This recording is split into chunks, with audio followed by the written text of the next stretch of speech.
like to ask the representatives of the Iranian youth to take to the podium and share with us the views of second-generation Iranians.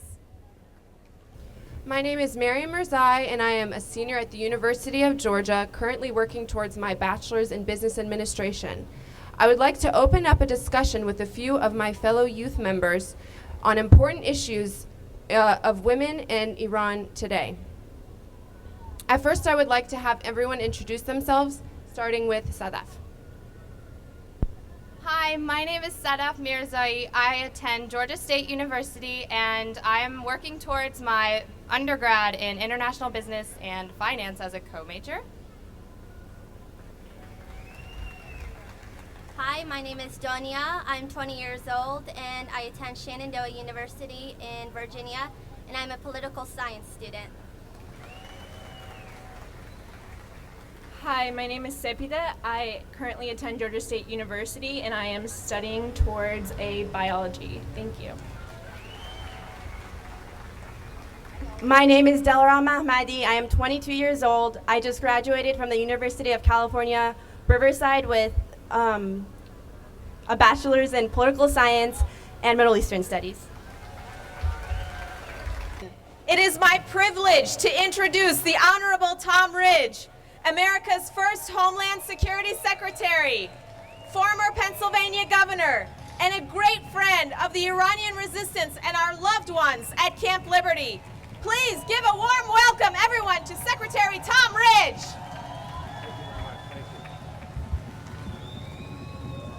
Thank you very much, ladies and gentlemen. Thank you, thank you. Children, thank you.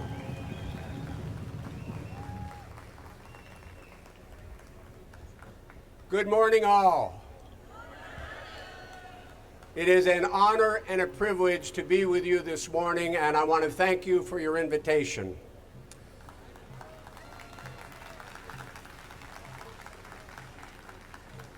Several journalists have asked me why I'm here today, and I will give you a much longer answer than I gave them because they often speak in sound bites. Why am I here today? And I believe it's why you are here today. There are many, many reasons. First of which is that many years ago, the United Nations and the United States of America made very specific promises to the people at Ashraf then and Liberty Now that they would provide for their safety and security. They promised in writing, and year after year they violated their promises in violation of the United Nations Charter, in violation of the values that the United States represents and stand for. I'm here to stand with the MEK to see that the United Nations and the United States make good on their promises to the people at Liberty and Ashraf. Pourya Khademi, who will be playing some of the most memorable songs from the revolution and some improvisational. Thank you.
Ladies and gentlemen, we next ask the Honorable Bill Richardson, former United Nations ambassador, presidential candidate, energy secretary, and New Mexico governor to come to the podium. Please give him a warm round of applause.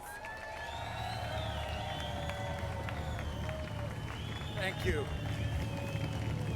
Thank you. Are we for democracy in Iran? Are we for this regime? We are here to talk about three words that the Iranian regime doesn't understand, and that is human rights and democracy. They don't understand those three words. We are here to send a message. It's great to have so many young people here, the future, right? It's great to have a democratic movement, an alternative for Iran, right?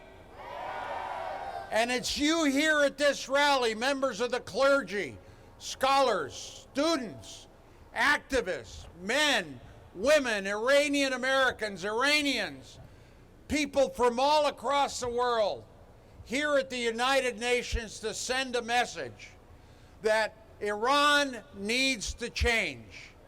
It needs to change. And we're going to focus in my brief talk on two issues: human rights and Iran's support for international terrorism. And now we have one of the greatest lawyers of all time and a renowned human rights activist, Professor Alan Dershowitz. Please give him a warm round of applause. Thank you very much.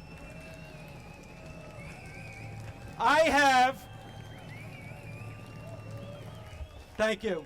I have spoken many, many times in this plaza. I've spoken on behalf of the oppressed of the former Soviet Union. I've spoken on behalf of human rights in China.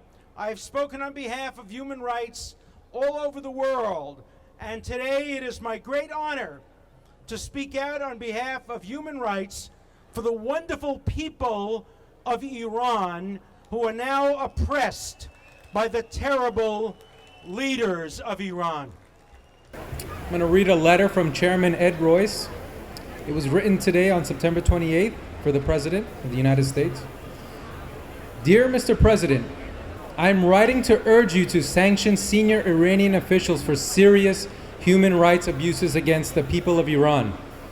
Mr. President, these significant ongoing human rights abuses have all taken place during the Rouhani administration.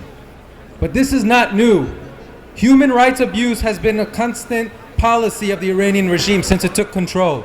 This long-standing brutality has been carried out by some officials who still hold power today. For example, Iran's current justice minister is widely accused of playing a key role in the continuing suppression of dissidents today, as well as the mass executions of the late 1980s. U.S. law is clear. If an Iranian government official is responsible complacent with, is responsible for ordering, controlling, or otherwise directing the commission of serious human rights abuses against citizens of Iran, they should be sanctioned, their assets blocked, their bank accounts frozen, and travel to the U.S. prohibited. I urge you to make the decisions necessary to apply these sanctions. As one witness recently reminded the House Foreign Affairs Committee when talking about Iran, one may be referring either to its government or to its people, but one may not be referring to both because they are not on the same side. Designating and sanctioning Iranian officials, including senior members of the Rouhani administration, for their role in human rights abuses will remind the people of Iran that the American people are on their side, not on the side of the brutal Iranian regime. Sincerely yours, Edward R. Royce. Thank you.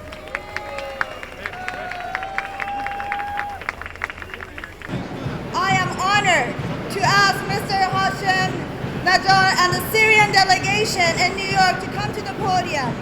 all of us here and everywhere support the brave and courageous brothers and sisters in Syria, especially those refugees who have continued to resist in the face of enormous adversity and Western countries' shameful silence vis-a-vis the crimes committed by the Assad regime. Please give them a warm Salaam Alaikum to our brothers and sisters from Syria. Free Iran! Free Syria! Free Iran! Dear brothers and sisters, on behalf of the Syrian revolution, I will thank our brother and the opponents, Iranian opponents, for great support and to be in one hand, shoulder to shoulder, hand to hand, to claim our victory.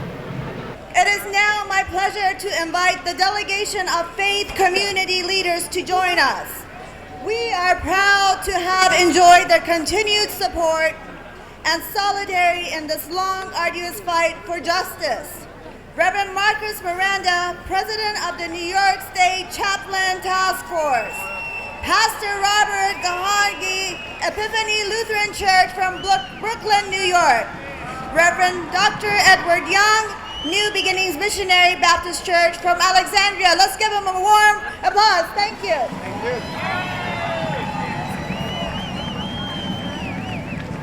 God bless you all.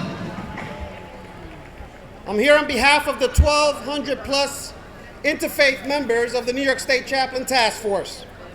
And I've come here today to let you know that the Iranian people are not alone, that we have not forgotten them, and nor will we ever forget them. I am saying to you today that I am proud to stand here with you and the Iranian people and the Iranian resistance, because what you have done is to enkindle in all of us that sense of what it means to have a passion for justice and a heart of compassion for the Iranian people.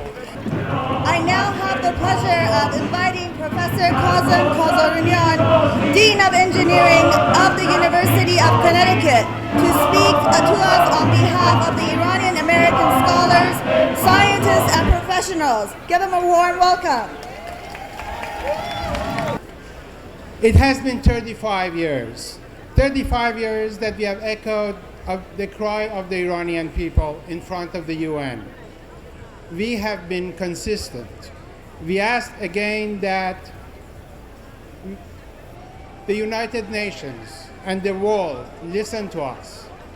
Executions in Iran must stop. Iranians want freedom in Iran and peace in the region. Mullahs do not represent the Iranian people and should be kicked out of UN.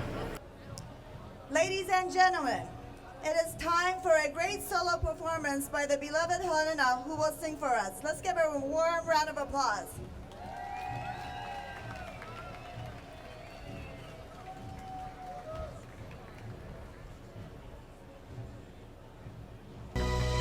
We stand in the wind, in the cold, through the rain.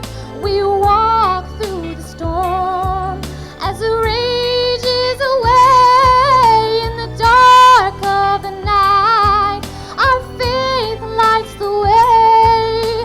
While in our hearts, all is one, we say we're standing till the end.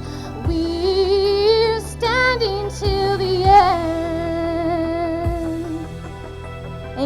Thank you so much.